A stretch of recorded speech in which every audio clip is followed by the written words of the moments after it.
let's get started. The first one is personal development. Now, in illustrating personal development,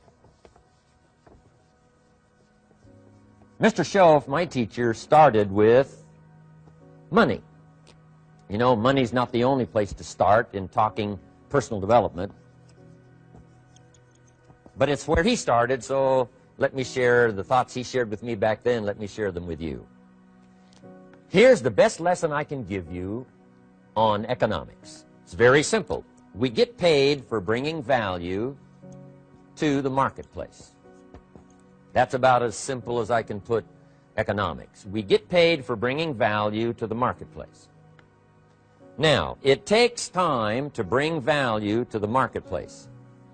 However, we do not get paid for time, so we cross that out. Mistakenly, the man says, I'm making about $20 for an hour. Not true. If that was true, you could just stay home, right, and have him send your money. So that's not true. We don't get paid for time. We get paid for value brought to the marketplace. Now, since that's true, here's one of the key questions of my talk to you today. Is it possible to become twice as valuable to the marketplace and make twice as much money in the same time? Is that possible? The answer is yes. Could you become 3 times as valuable as you might be right now to the marketplace and make 3 times as much money in the same time? And the answer is yes. 5 times, 10 times? Of course. America is unique. It's a ladder to climb. It starts down here, let's say, at $5 an hour, and it keeps going up. Top income last year, $80 million. The guy who runs Coca-Cola. Now, that's a heck of a ladder. That's why everybody wants to come here, right? The boat people are not headed for Vietnam. People haven't plotted and schemed for 50 years saying if I could just get to Poland, everything would be okay. Not true. Everybody wants to come to America. And the reason is because we've got the best wind ever blowing in our favor. We've got the best economic opportunity anybody's had in 6,500 years. And all you have to do is understand it and take advantage of it. Now, there's some key questions to ask here. Why would the marketplace pay someone only $5 an hour? Very simple answer. They're not very valuable to the marketplace. Now, we must underline to the marketplace. This person might be a very valuable brother, yes. Member of the family, valuable, yes. Valuable member of the church, of course. Valuable citizen of the country, yes. Valuable in the sight of God, no doubt. We're all of equal value in the sight of God. But if you're not very valuable to the marketplace, you don't get much money. You say, well, it shouldn't be that way. Well, then you got to start your own country. You know, this one's been in process for 200 years, and this is the best we've been able to come up with so far. But here's the key. You don't have to stay here. Now, there was a big debate in Congress last year that this $5 was not enough, should be 6, should be 6, should be 6. But we don't need legislation. 6 is already on this ladder. The next step up. You know, if you work for McDonald's, they'll pay you $5 an hour to take out the trash. If you whistle while you take out the trash, they'll pay you $6 an hour. So we don't need that legislation. You just need to take lessons on how to whistle. Have a good attitude. Now, as you begin to climb this ladder, why would the marketplace pay some people $50 an hour? Answer, evidently, they must be more valuable to the marketplace. 10 times more valuable. And is that possible for someone to be 10 times more valuable and earn $50 an hour instead of 5? And the answer is yes. That's what America is all about.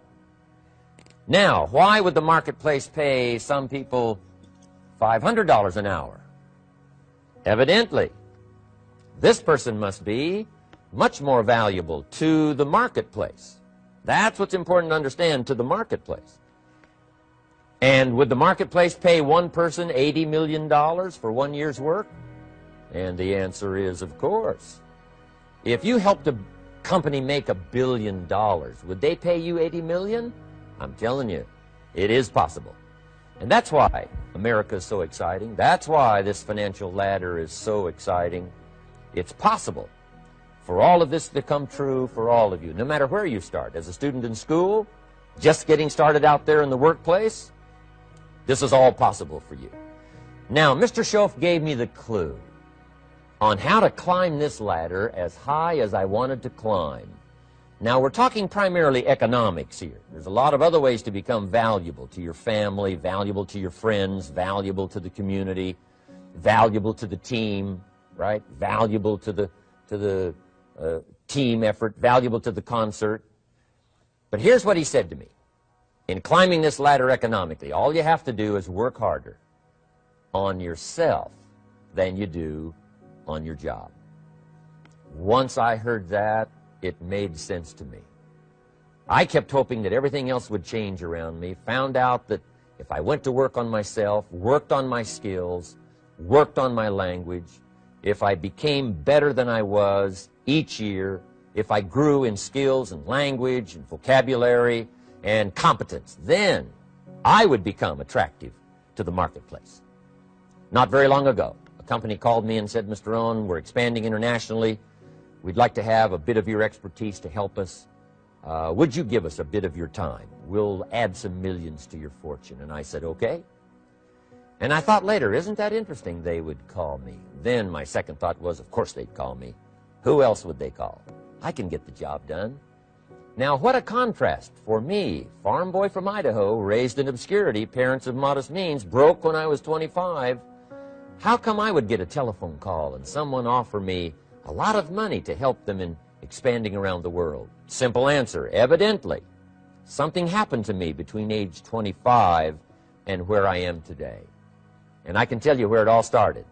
From my teacher, Mr. Shoaff, who said to me, we don't have to change what's going on out there. That's the wind that's blowing. All we have to do is change what's going on in here. And now there's several ways to do that on personal development. And let me give you those ways. Here's the first one. We must learn from personal experience. Pretty simple. Learn from what happens to you. Take a look back over the last few months. Did you make some mistakes? How could you correct those for the future? Take a look back over the last year. Have you done it right or done it wrong? Let's correct it for the next year. Learn from your personal experience. Mr. Shoaff asked me when I first met him, he said, Mr. Rohn, how are you doing? You've been out there now 6 years. And I said, I'm not doing very well. He said, I suggest you not do that anymore. What a simple, swift analysis to my situation. He said, if you keep doing it, the next 6 years will be like the last 6. You don't want that to happen. Let's make the changes. So learn from your personal experience. Now, here's number 2, why I came to share this video experience with you today. And that, I call it OPE, other people's experiences. That's me, other people. That's your teacher, other people. That's your friends and colleagues, other people. The people you meet that can pass along to you their experiences, what's happened to them, the mistakes they made, how they corrected them, how they changed their health and changed their bank account and changed their income and changed their future. That's it, other people. Now, there's 2 kinds of people to learn from. One is failures. It's too bad failures don't give seminars, right? That would be valuable. Bring your notebook. Have them tell you how they lost it all and threw it all away, threw their health away and threw their friendships away and things didn't work out well. That would be valuable. But now then we must also learn from positive, people that have done well. They've got the health, and so we ask them, how did you become so healthy? They've got the skills, so we ask them, how did you become this skillful? They've got the income, so we ask them, how did you get here in such a short period of time? So now here's what's important in personal development. In learning from other people, we learn, number 1, by observation. We learn what we see. We watch people that are successful in what they do. In sports, we watch their disciplines. In business, we watch their disciplines. By observation, what we can see. The reason I created this video was something that you could see someone's experiences translated for you. Second, we learn by what we hear. I've got some of my lectures on cassette tapes, so you can take them with you wherever you go and learn by listening. Turn your car into a mobile classroom and listen. And then listen to the sermon on Sunday morning. Listen to the lectures. Listen to the teacher. Listen to someone who's got something good to say. And then number 3 is vitally important on personal development, and that is read all the books you can possibly read in your lifetime. Mr. Shoaff got me started on my library. I've got one of the better libraries. Haven't read everything in it, but I feel smarter just walking in it, my library. At least I was smart enough to buy it. Now I got to be smart enough to read it. And then, of course, I got to be smart enough to decide what's valuable and then do it. But this one is very important. Become a good reader. Some books that helped change my life. Mr. Shoaff recommended, of course, the Bible. And my parents made sure I was a pretty good scholar by the time I was 18. That's been so beneficial for me, drawing from those illustrations, reading about those stories, people who made it and people who didn't make it, and what the difference was. And then other books that helped to really change my life. One called Think and Grow Rich by Napoleon Hill.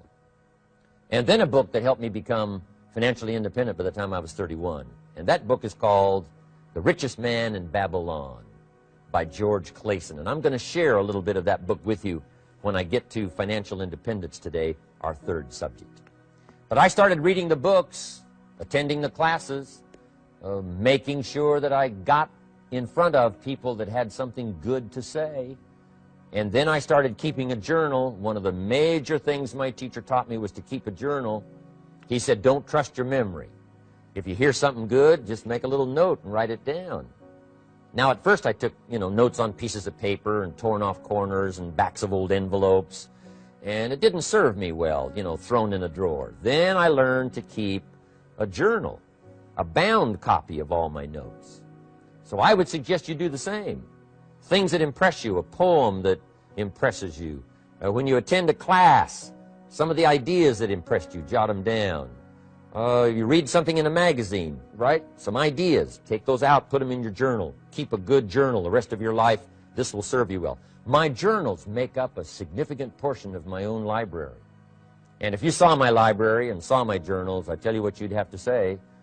This is the library, and these are the journals of a very serious student. No wonder Mr. Rohn is invited to lecture and speak on his experiences around the world. So I want the same thing to happen to you. Value captured that you can resort to later, go back over it and review it, and let it become valuable to you. So that's my first subject, personal development. Work harder on yourself than you do on your job. Develop the skills. Learn the lessons. Take the classes. Absorb all that is being taught to you these days.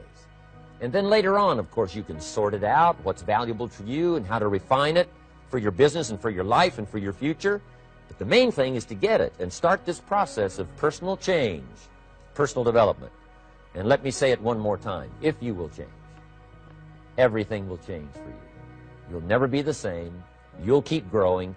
As you look back on a few months, look back on a few years, you won't believe the progress you can make. Economically, your relationship with your family, your friends, and whether you're in sports or economics or whatever, I'm telling you, that whole process of committing yourself for personal change, personal value, can really make your life unique and worthwhile.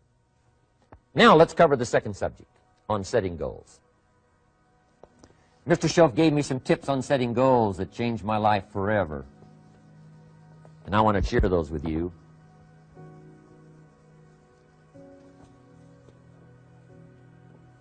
So let's talk about setting goals, and I also want to tie it to personal development, and you'll see how I'm going to do it as I progress here. Setting goals.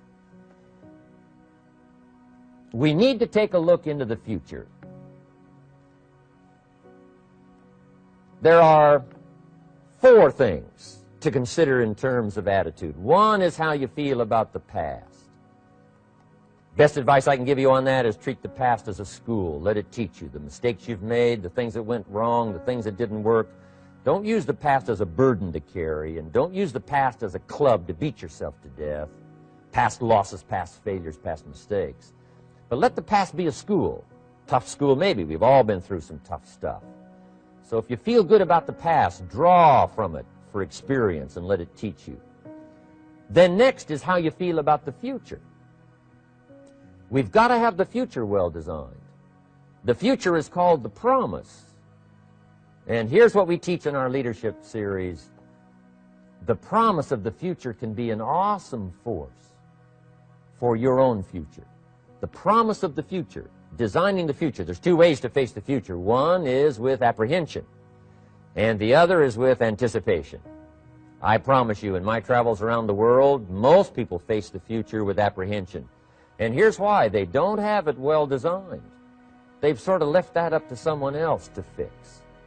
But here's the best way to face the future, with anticipation. And you can face the future with anticipation if the future is clear, if the future is well designed.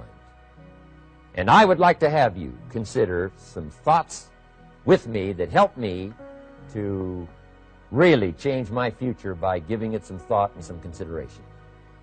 And here it is. In setting goals, it's very simple. Number one, decide what you want. You just take a little time. You sit down and say, what do I want? What kind of skills do I want? What kind of income do I want for the future? What would I like? Where would I like to go? Places I'd like to visit.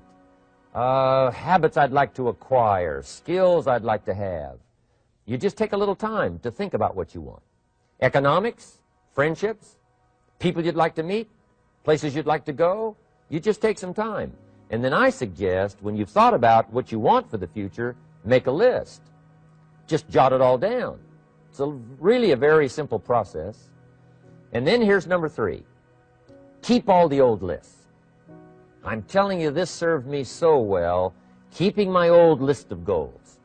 I look back now 10, 20 years ago at goals I set, lists I made, and I smile now because here's what I thought was so important, 20 years ago. Now some of those things aren't even on my list. I've got a new list. I've grown. I've changed. I've matured. But I give you that advice. Decide what you want. Number two, write it down. Number three, keep the old lists. And then here's number four. When you get something that's on one of these lists, check it off. Part of the fun of having a list is checking it off. And then if you can add some drama to checking it off, see, that's what really helps. I set a goal to go to Spain many, many years ago. And when I finally made my first trip to Spain, I had that journal with me that had that list in it. And while I had my journal on my lap, waiting for the wheels to touch down in Madrid, I waited until the wheels touched the runway, and I checked it off. Just adding a little drama. So, part of the fun of having a list is checking it off. Now, here's what's important about the lists and designing your future. If the future gets clear, the price gets easier. Because you got to remember, for every promise, there's a price to pay. Everybody's got to pay the price. Everybody's got to do the deal. Everybody's got to do the disciplines. Everybody has to pay. But here's what I've discovered. If the promise is clear and powerful, the price is easy to pay. The price is some classes. The price is a few books. The price is a few disciplines. The price is finding something that'll make your life better, make you grow, make you change, make you develop. So the first part of the key is to design the promise. Then, what is the price to pay? I'm telling you, the price will be easy. Anybody in my audience can pay it, no matter where you are, where you come from. Color doesn't matter, religion doesn't matter, where you grew up doesn't matter, circumstances don't matter. I'm telling you, if you'll make the promise of the future clear for yourself, the things you want, the places you want to go, the things you want to have, the person you want to become, the skills you want, the homes you want, the future you want, the friends you want, all of the values of life that you could possibly want. If you'll make that clear, make those lists, and be serious about it, I promise you it's an easy price to pay. Anybody can pay it. And the best advice I can give you is, if I can do it, you can do it. Farm boy from Idaho, raised in obscurity, I changed my life, turned it upside down, turned it all around, found economics, found future, found promise, and if I can do it, you can do it. So, start setting your goals and see if you can't get a better excitement going for the things you want to accomplish for the future. Now here's my third subject, and that's called financial independence. Oh, by the way, before I get to financial independence, let me cover one more point. One of the major reasons for setting goals is for what they make of you in achieving them. My teacher advised me when I first got started at age 25, he said, Jim, why don't you set a goal to become a millionaire? He said, it's got a nice ring to it. you know, enough zeros to impress your accountant. And he said, I'm here to help you. You're only 25 years old. You've been to 1 year of college. You've got a beautiful family, every reason to do it. Why don't you set a goal to become a millionaire? And he said, here's why. And I thought, he doesn't need to teach me why. Wouldn't it be nice to have $1 million? He said, no, then you'll miss it. He said, here's why. For what it will make of you to achieve it. I'm telling you, that statement changed my life. Set the kind of goals that will make something of you to achieve them. He said, now, once you become a millionaire, what's important is not the money. I thought, that's kind of strange teaching. He said, honest, it isn't important. He said, you could just give the money away. Now, I did better than that. I lost it all. By the time I was 31, I was a millionaire. By the time I was 33, I was broke. And I'll tell you a little bit about that story later.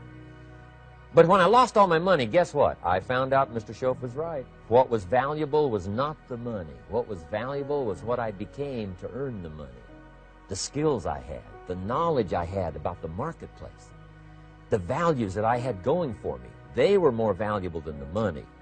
And here's an important statement to remember. It's not what you get that makes you valuable. It's what you become. So part of the key here is to set the kind of goals that will make something of you. Don't set them too low so that you don't have to grow and you don't have to read and you don't have to try and you don't have to stretch. Don't set them too low. And then don't sell out. Don't go for something that's going to cost you your virtue or cost you your values or sell out your principles. There's a good middle road here to follow. Goals that will inspire, goals that will help you grow, change, develop, and become better than you are. Okay. Now let's talk about financial independence. How to become rich by 40, 35 if you're extra bright, much sooner if you find an opportunity like I did. Let me show you how I did it. Financial independence. First of all, I like the phrase financial independence. Some people are a little bit concerned about using the word becoming rich or becoming wealthy, and I can understand that. I struggled a little bit with this. Is it okay to go for becoming rich, go for becoming wealthy? And maybe that's a bit too strong a word or strong a term. So here's what I've come up with that I think is comfortable for me, and that is how to become financially independent. I think it's every person's heritage here, especially in America, to become financially independent. Now, let me give you my definition of financial independence. Financial independence is the ability to live from the income of your own personal resources. Financial independence. Now, it depends on how you want to live. If you need $2,000, $3,000 a month, if you need $4,000 or $5,000 a month, if you need $10,000 a month, some people may need, you know, $100,000 a month. But whatever you would need to live, and you could earn that living from the income of your own personal resources, that's what I call financial freedom, financial independence. And let me show you how to acquire it. If you start at age 15, between ages 15 and 35 is 20 years. And in my personal opinion, based on my own studies and my own experience, 20 years, in my opinion, is enough time to become financially independent. If you're not, you don't live in the wrong country. Probably what's happened is you have the wrong plan. And it's easy to be a nice person with the wrong plan. I found that when I was 25 years old. I was broke at age 25, and I was a nice guy. You would have liked me. But I'm telling you, my plans up until then, especially my financial plan, left me broke. I totally changed it the next 6 years, and I became financially independent. So I know what I'm talking about. It is possible in a reasonable amount of time, 15 to 35, whatever, 20 years time, enough time. You can do it in a much shorter period of time, like I did if you want to. But this is a reasonable enough time. But here's number one. First of all, you got to have the right philosophy. Philosophy is our ability to gather knowledge and sort through it and decide what's valuable. To develop a philosophy about life, a philosophy about our health, a philosophy about our family relationships, a philosophy about economics. And if you develop the right philosophy, that's what helps to set this sail. so that in 6 years it takes you where you want to go, instead of winding up like I did that first 6 years of my economics, broke, no money, empty bank account. The right philosophy. Now let me give you a couple of philosophies to consider. Here's the first one. It's called the philosophy of the poor. And here it is. Poor people usually spend their money and invest what's left. That's the philosophy of the poor. Now here's the philosophy of the rich. Rich people invest their money and spend what's left. And here's the startling answer. It really doesn't matter what the amount is. What's most important is not the amount. What's really important is the philosophy. So I would ask you to adopt this philosophy of spending after you have invested. Invest first, then spend. And I've got a little formula that I'm going to share with you. Now, what should a child do with $1? I mean, there's a lot of debate going on, I'm sure, across the country on what a child should do with $1. Here's one opinion. It's only a child and it's only $1. What difference does it make? Well, in my opinion, it makes all the difference in the world. A person's economic future starts with a child with $1. Somebody says, oh, no, you're only young once. Let him spend it all. Well, when would you hope that would stop? Somebody says, well, wait till he's 50 and broke like me, and, and then he'll learn. Well, no, we don't want to wait that long. If I would have known earlier than age 25, I would have changed. In high school, if they would have had classes called Wealth 1, Wealth 2, I'd have taken both classes. I would not have waited until age 25. So, the earlier the better. So, what should a child do with $1? Here's the simple premise to begin with. Don't spend it all. And if a child wants to spend the whole $1, you got to say, hey, don't spend it all. Don't spend it all. They'll say, why not? It's my $1. I earned it. You say, I know you earned it, but don't spend it all. They'll still say, why not? Say, let me show you why not. So you put them in your car, take them to the other side of town, and show them where people live that spend the whole $1. You just drive them around. Kids learn best by visual. Just drive around and say, would you like to live here? Kid says, no. Would you like to live like these people live? Kid says, no, no. Then you can't spend the whole $1. So, kids will get the message. So, take them to the other side of town and show them around, unless you already live there, and then just show them around. Anyway, don't spend the whole $1. Now, let me give you my best view of what to do with $1. And I promise you, if you started at age 15, now if you're over 15, right, you've still got plenty of time. You still got 20 years. If you're 30, you still got 20 years. I mean, you still got plenty of time to start what I'm about to share with you. What to do with $1. Here's my first bit of advice. Never spend more than 70 cents. Never spend more than 70 cents. Now, you got to pick some number, and the number you pick is going to be determined by your philosophy. It's going to be determined by what you've been taught or your experience teaching yourself. When I first met my teacher, Mr. Schoaf, I was at about 110% of each $1. I'm down at Budget Finance, hawking my furniture and my car one more time. And then I learned a whole better formula for financial independence. Number one, don't spend more than 70 cents. Now, kids say to me, well, okay, what do I do with the other 30 cents? And here's what I teach them. 10 cents for charity. Charity or church, or helping people that can't help themselves. 10 cents to support worthy projects. Projects that you feel good about. 10 cents out of every $1. It's called being generous with part of what you've taken out of society. Now, in my opinion, nothing teaches us character better than generosity. No class, no teacher, no book teaches character better than generosity. And the best time to start is when the amounts are small. And I know if kids learn these lessons well, they'll give a dime out of $1, help people that can't help themselves, support worthy projects. Or if you belong to a church, they teach tithe, piece of. That's very important. Now, because when the amounts get larger, sometimes it's a little more difficult. Giving 100,000 out of $1 million, someone says, oh, if I had $1 million, I'd give 100,000. I'm not sure. That's a lot of money. So the time to start is when the amounts are small. 10 cents out of the dollar. Okay, next 10 cents I call active capital. Active capital means do something to make a profit. Active capital. Set aside a portion of your income. Wages are okay, but I'm telling you, wages will make you a living. Profits will make you a fortune. So set aside part of your income as capital, called active capital. Any kind of project you can possibly think of, you can possibly come up with.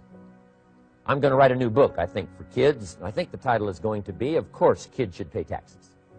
It's kind of an interesting title. In California, kids do pay taxes. When a child walks into 7-Eleven, buys something that costs $1, the proprietor says, give me 7 more pennies. And the child says, hey, what's these 7 pennies for? And the proprietor says, that's the taxes. Kid says, well, hey, I'm only 8 years old. Proprietor says, congratulations, you're my youngest taxpayer. Give me the money. So in California, where I live, kids do pay taxes. Big question is, should they? And my book will answer that question. Of course, kids should pay taxes. Nothing is for free. If you want to ride your bicycle on the sidewalk instead of in the mud, you got to pay the 7 pennies. Nothing is free, so we all have to pay. So, 10 cents out of your living, out of the money you earn, set aside for capital. Capital to try your best to show a profit. And in my book, it's going to be all kinds of ways kids can make money, right? 2 bicycles, one to ride and one to rent. I mean, you know, it doesn't take long to figure out some enterprise that'll start making a profit. Then you must jot this down if you're taking notes. Profits are better than wages. One, you can't usually start wages until you're about 16, 15, 16. But you can make a profit long before you're eligible to start earning wages. And then there's no limit to profits. And they can double and triple and quadruple. You know, there's no limit. It's incredible how fast profits can grow. So profits are better than wages. Wages make you a living. Profits make you a fortune. Now, the third 10 cents is vitally important. I call it passive capital. Capital you let somebody else use. A financial institution, stocks and bonds, mutual funds, whatever. Let someone else use it. You furnish the money. They use it to make a profit, but they pay you for the use of it, called interest. And here's one of the things that'll make you financially independent fairly quickly, and that's called compound interest. And this is how you get it. Letting someone else use a portion of your money, your substance. They show the profit, they pay you interest. And this passive capital, I'm telling you, over a sustained period of time, if you'll develop this little 10, 10, 10, and 70, especially starting at age 15, I'm telling you, by the time you're 35, you will be financially independent. You'll have the ability to live from the income of your own resources. And then one more point on passive capital. There's a Bible philosophy. I'm an amateur on the Bible. But there's a Bible philosophy that teaches the borrower is servant to the lender. And if you want to be in a powerful position as you grow older, finally when you become mature, maybe have your own business, things have worked out for you for the future, the position you always want to be in is the power position. And that's called the lender. The lender is the power position. So if kids learn early enough, and then you ask them what they'd like to be when they grow up, I'm telling you, once they understand, they'll say, well, one of the things I want to be is one of those lenders. That's the power position, not the spender. No, you'll be pitied the rest of your life if you just become a spender. You got to become a lender. And I think this is one formulas to follow. 10 cents out of every dollar. Let someone else use it. Be the lender, power position. Then try to show a profit. Can't we teach our children how to take $1, search the neighborhood, find a broken wagon, pay $1 for it, bring it home, you know, clean it up, sand it until it's clean, paint it red till it shines, straighten out the wheels till they're true, take it back to the neighborhood, sell it for $5? Anybody can do that. Now, does the child deserve $4 profit? And the answer is yes. Society now has a mended wagon. And that's what America's all about. Finding something, touching it, making it better, making a profit, taking part of your resources, helping people who can't help themselves. Let someone else use it to make a profit. Some projects require more capital than one person has. Exciting. and then let them pay you for the use of it? America's had this philosophy now all these years. Communism has taught all these years capital belongs in the hands of the state, not in the hands of the people.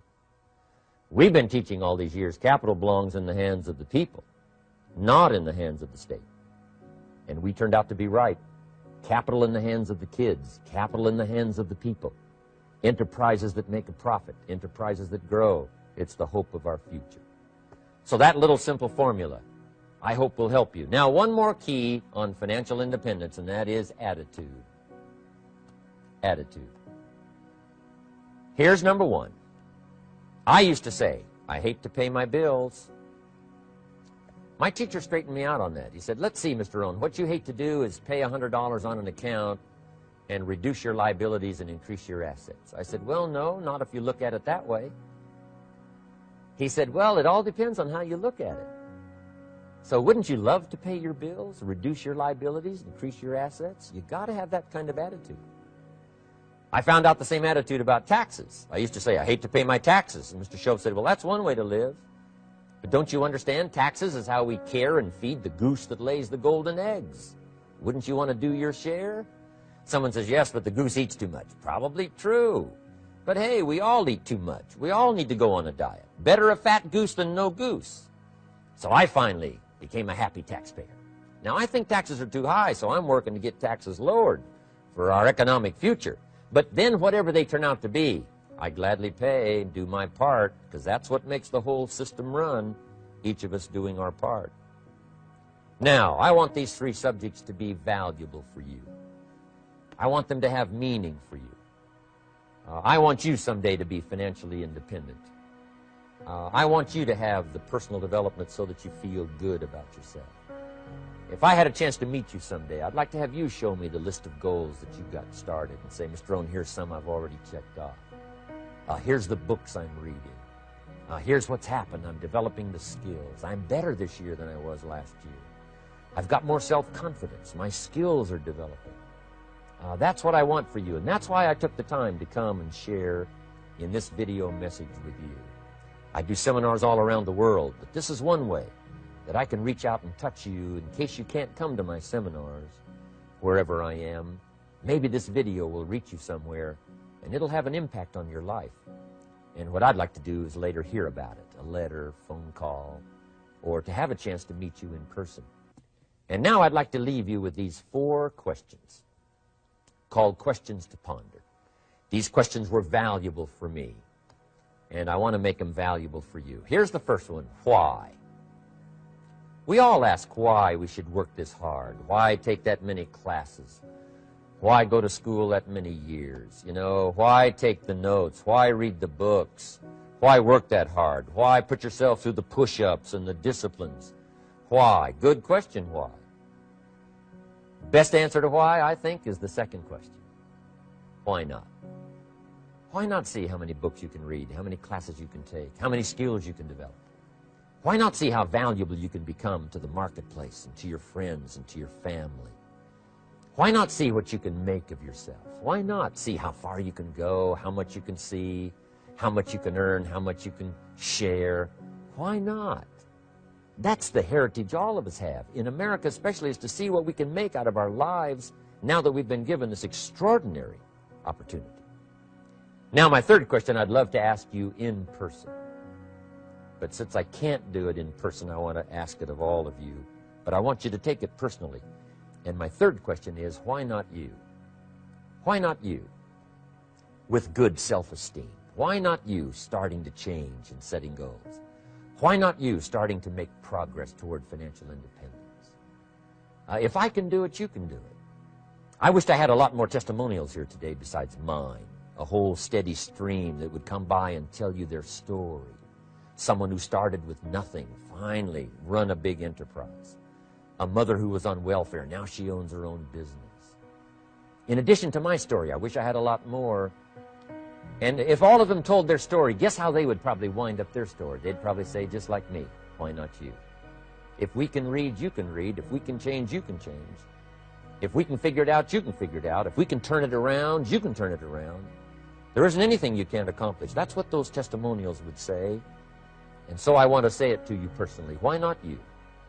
You've got the brains, you've got the stamina, you've got the vitality, you've got the interest, you've got your life ahead of you, you've got the future. You can do it. If anybody can do it, you can do it. If one of us can do it, hey, we all can do it. And now here's my last question. Why not now? This is a good time as the 20th century starts to wind down, a few more years as we get ready for century 21. What a good time to set your goals, work on yourself, work on your skills. What a good time to get it together. What a good time to start this process. Personal development, growing, changing, developing, having a good plan for your money and for your life and for your future. Why not now? And I hope I have a chance to see you one of these days and share with you the experience, the reaction, the response you might have had from my message today. And until I get a chance to see you on this side of the world or the other side of the world, in some school or some seminar, or maybe I'll come and speak for a company that you work for someday, I hope I get a chance to meet you. Until then, I wish you the best. I want all that I've gotten to be yours and much, much more. God bless. Goodbye.